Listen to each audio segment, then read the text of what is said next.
అటుకులు తినటం వల్ల ఎన్నో ఆరోగ్య ప్రయోజనాలు ఉన్నాయట. అటుకులలోని ఎక్కువగా ఐరన్ ఉండటం వల్ల రక్తహీనత ఉన్న వాళ్ళకి రక్తహీనతని మెరుగుపరిచే అవకాశం ఎక్కువగా ఉందట.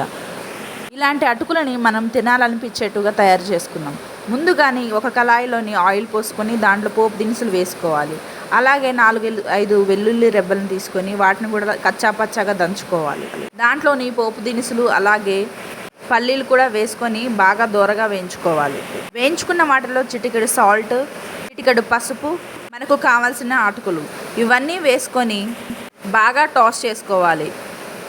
ఎలా అంటే ఇలాగా బాగా ఉప్పు పసుపు కలిసేట్టుగా టాస్ చేసుకుంటూ ఉండాలి. ఒక్కసారి టేస్ట్ చూసుకొని స్టవ్ మీద నుంచి దించేసుకోండి. దించేసుకున్న దాన్ని ఒక ఎయిర్ టైట్ కంటైనర్లోని నిల్వ చేసుకొని వారం రోజుల వరకు తినవచ్చు. ఈ అటుకులను చిన్నపిల్లల నుంచి పెద్దవాళ్ళ వరకు తింటే చాలా మంచిది. అలాగే జీర్ణక్రియ కూడా చాలా మంచిగా పనిచేస్తాయి. ఇంకెందుకు ఆలస్యం, మార్కెట్ నుంచి అటుకులు తీసుకొచ్చుకొని ఇలా ట్రై చేసి చూడండి. Thank you for watching this video. Subscribe.